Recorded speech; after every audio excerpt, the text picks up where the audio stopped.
Good afternoon. Welcome back to Passionate World Radio Network. Distinguish yourself from the ordinary. This afternoon from the International Miami Book Fair, I have another author to interview. Her name is Anna Castillo, and she wrote the book called BlackDove. So good afternoon, Anna. How are you doing? I'm good. How are you? I am doing very well. What made up your mind to write a book like BlackDove? Well, it's a collection of personal essays and memoir essays that were written over a period of time, over 20 years. The earliest essay is called My Mother's Mexico. That I wrote that in the early 20s when I was 20 years ago. And I always thought I would put a collection together, maybe of keynote addresses and some essays that had been published elsewhere, and call it My Mother's Mexico. But as time has gone on, my role as daughter has shifted to more role as mother in life. I raised my son, who is now a man, and he's in his early 30s. And so what made me put the book together and to call it BlackDove is actually more from being the perspective of being a mother, although I talk about my mother being a daughter and also now being a grandmother. My son is a healthy, tall, brown man in the United States, growing up in Chicago. I had him go through the university. He did pretty well in school, and also, in other things. He played in the symphony in high school, and so I thought everything was going to go just fine. Somewhere in his mid to late 20s, he fell into a very deep depression, and eventually got in some trouble and became part of our multi-billion-dollar prison industry for a couple of years, which was very shocking because, as I said, throughout the teen years and early 20s, he was fine. I thought everything would be fine, but we decided to share that story with the world, and hopefully other families, and there are many families and communities that can identify and perhaps feel some community with our story. Will find it useful. I found that when I was reading it that I was introduced to a culture that I knew very little about. I was brought up in the North during the 50s, and the cultures were kept very far apart. If you were in one part of the country, you really didn't know very much about the South part or the Midwest part, and you certainly didn't know anything beyond the borders of the United States. So I was introduced to a real cacophony of colors and sounds and smells and everything that was wonderful. Thank you. Because most people are brought up with blinders on their eyes, or they're build these walls that they hide behind, and they don't want to admit that there are other people out there just like them, but they may speak a little bit differently, and they may dress a little bit differently, they may even eat foreign foods. But that's no reason not to embrace them. Well, I was born and raised in Chicago, and it was a very ethnically divided city for me as well. I grew up in the 60s, and it was during the Democratic Convention, and a lot of turmoil in Vietnam conflict was going on. So a lot of that brought consciousness for me as well. My father was also born and raised in Chicago, so it was a very a multi-ethnic city, but it was divided ethnically. I fear that with the new generation, that was my father's my generation, and now my son's generation, we had a lot of that tension also. It was much more integrated, and the foods and the cultures, all of that is part of the richness of our hometown of Chicago, but there's still some of that, racial tension and ethnic I don't want to say ignorance or innocence, but we just a resistance. It's a resistance. I was brought up in the New York, New Jersey area. We went into New York City all the time, but the truth was, as the Italians stayed in their part, and the Jews stayed in their part, and the Mexicans stayed in their part, and the Cubans stayed, and they didn't mix in the neighborhoods. And if you were found in the wrong neighborhood, you were escorted politely out. Indeed, so I know. Even though there may have been a microcosm of different cultures and different speaking language, you didn't really notice it because it was so compartmentalized, and your parents really did not encourage you to go and see somebody who was just like you, except maybe their skin was a little darker, but they liked the same things you do. It just wasn't done in the 50s. So I was really delighted to see a book like yours and to read it and say, boy, that's what I missed. Because in the world, my son's 43, so he's born during the 70s, and his world was so much different than the world in which I was brought up. Not so rigid, more exposure to the different ethnicities, more exposure to the world. And he grew up eating foods that to this day he still eats. I wasn't eating sushi when I was 5 years my son's old. favorite foods are all Asian foods. He loves Thai food. He's not really into Latino food Chinese, as much. Yeah, right. I wasn't exposed to Mexican or Cuban food when I was 7 years old. My grandchildren had a bigger palate at 10 than I ever did. I didn't have any of this exposure until I went to college. And in college, that's when you're supposed to really expand, and so I did. And really see other things, which I did because my parents were in there saying, no, you can't do it. So it's really great to be exposed to that kind of book, and really, I would say, if it was water, to dabble my toes in and go and wade, and get the water up my arms and everything so I can get acclimated with it. I appreciate that openness because I think that in this country, I'm a U.S. citizen, obviously, and I'm intergenerational. We've been here for hundreds of years. But when you have a Spanish surname or you have a look that looks like me, the general feeling is, where are you from? Doesn't have to do with me. It's in a foreign culture. It's not a foreign culture. The Spanish culture is all throughout the Southwest. As they like to say, they didn't cross the border crossed them, Yes, So yes. that food is not foreign food. They're illegal anywhere from Florida, including the Texas Panhandle, up Arizona, up that coast, and all of California. Hello. We're living a very tense time, and I fear we're going to live an even more intense time and a more ignorant time when it comes to our history and who we are. When you start thinking about it in terms of racial profiling, who is legal and who isn't legal, well, indigenous people, of course, have been, in these lands for thousands of years, and I couldn't look more indigenous, and yet I'm asked, what country are you from?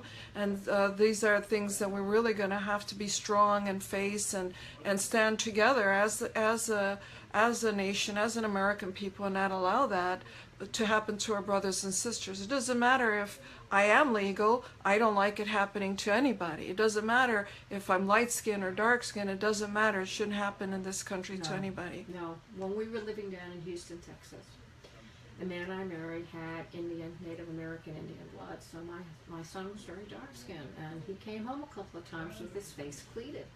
And I said, what are you going to do about it? Because I know you don't want me to handle it. He says, no, thank you. Boys are really strange. He says, I'll take care of it. And he did. But he had copper color skin, and therefore he was treated as black, and as such he was unequal to everybody. And since I was his mother, they just figured I was a throwout, and I was fine. I wasn't going to argue with them. But the fact of the matter there, the prejudice was real. And it was still being practiced by kids who weren't even around then. So where did they learn this prejudice? They learned it from their parents. Well, we're having unfortunately right now a resurgence of that attitude, and it is happening also amongst our children and our teenagers, where people are treating other, children and students like that. As I said, it's a very, very tragic. But I think it calls for people like yourself and myself to be strong and to stand up and speak out about these issues, to keep our country what we'd like to think that it is, which is a fair example to the world, and not go back to, like you said, back to the 50s or other times before we had the amount of progress that we had, that was able to bring our cultures together and integrate our schools and our institutions, and that goes for women as well. So my book is about my mother, my aunts, some of my ancestors. It's a very woman-told book. It is about how mothers are blamed for our sons and our daughters, and there's a lot of mother blaming when our children go astray, and many of our children do, despite how we've done our best to inculcate values. But also it's about being a man of color right now. My son had a good upbringing. He had a wonderful education, but when he stepped out of our home, he wasn't looked at as an educated, No. well-spoken young No. man with the background that he had, that was well-traveled, but he was immediately stopped and searched by uniformed cops, at the train station, or if there's 2 or 3 young men in a car going to a party after school hours, they could get stopped. And as I said, even though now he's in his 30s, your son is in his 40s, now we have a whole new generation that is going to be sought after that way. And it totally breaks my heart at the idea of it, but I also know that it's a time for those of us who don't believe in that form of ignorance, division amongst humanity, that we will stand up and we'll do as much as we can to talk about it. Absolutely. I mean, my grandchildren are mixed blood, and they've been prejudiced. They came home crying, saying we were told we were mixed blood and inferior. And I said, what do you feel inside? Well, and they told me, and I said, well, that's what you need to feel, and everything else is nothing. Just remember, I said, I know who I am.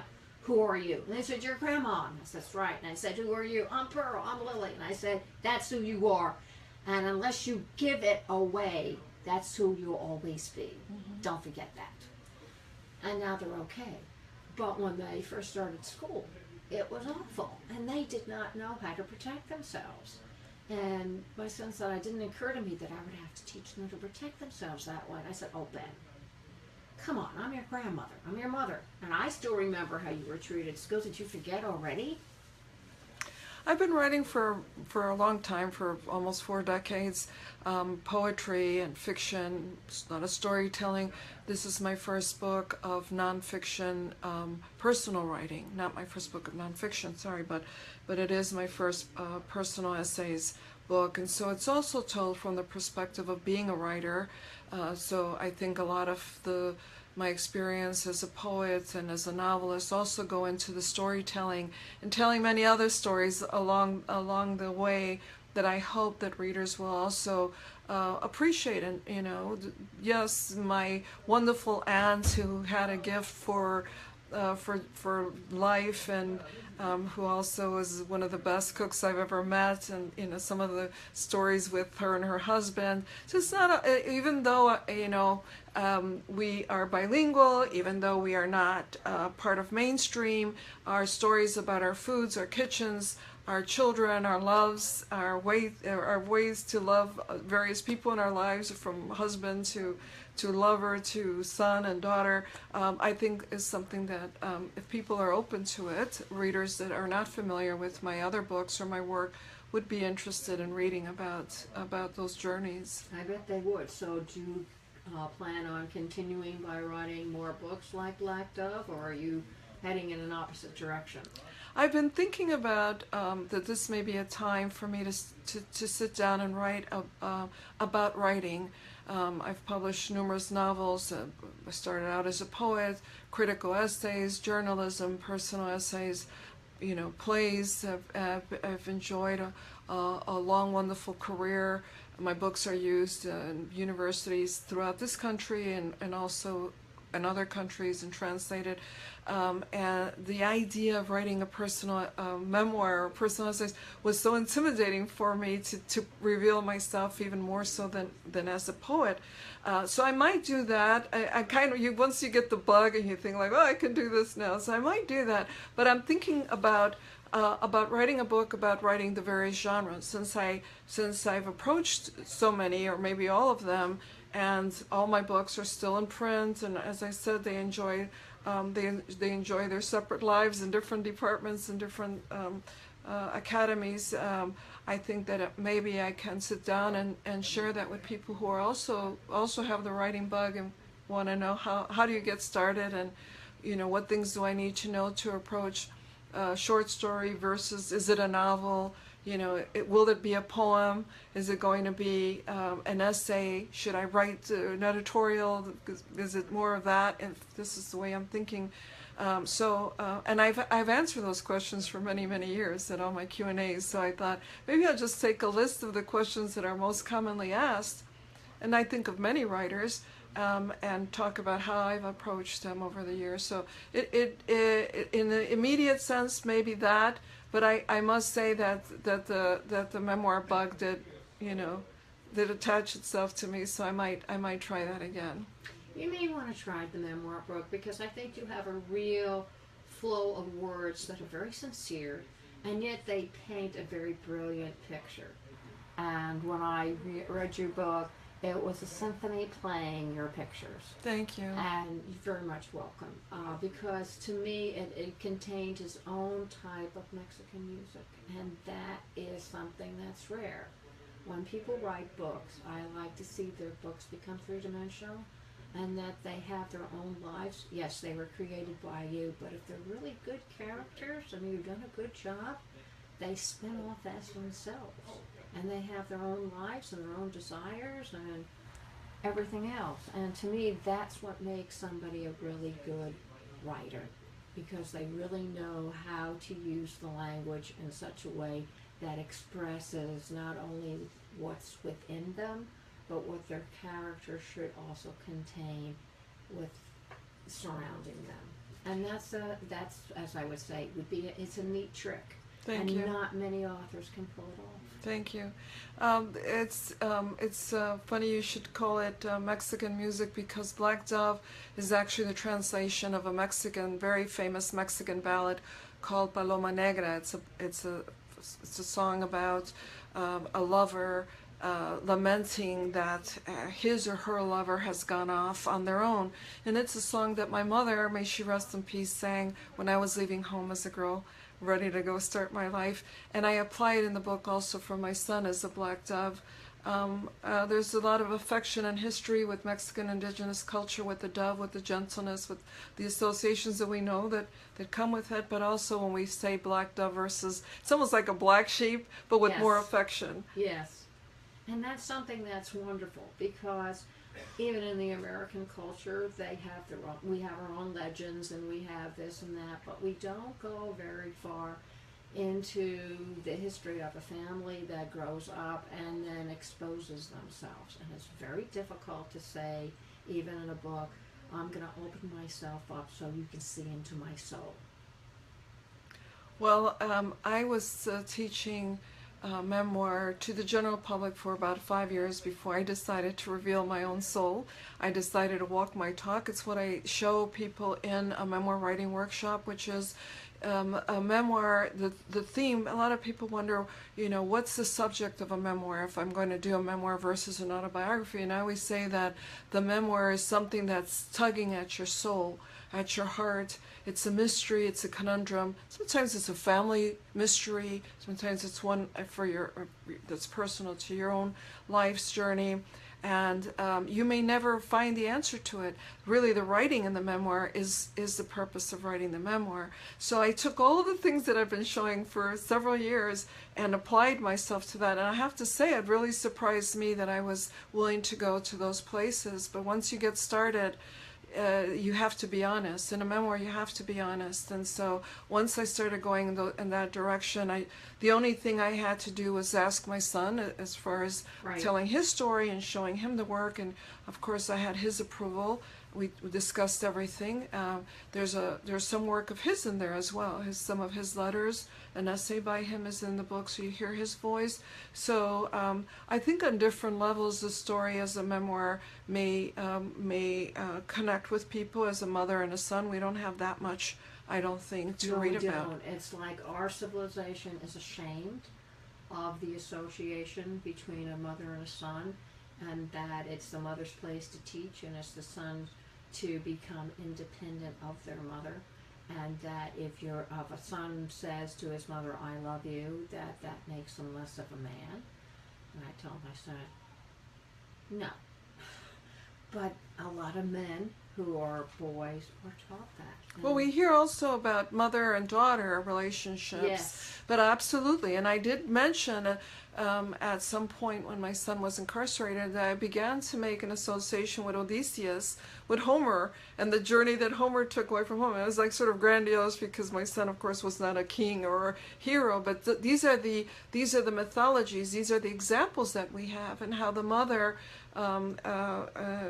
Odysseus's mother, ends up killing herself. She doesn't Yes. believe her son is going to Or maybe. return. Yes. She went and She meets him in Hades. She Yeah. meets him in Hades. That's where I met my son. So I made these comparisons because we have these archetypes, and the mother is a tragic figure. If at that point, in terms of women, she becomes a tragic figure. I was doing everything possible to stay strong for my family, I surprised myself at how much I was working at bringing my son's mind back and being present intellectually with him. So our exchange of our letters are also the books that we're reading.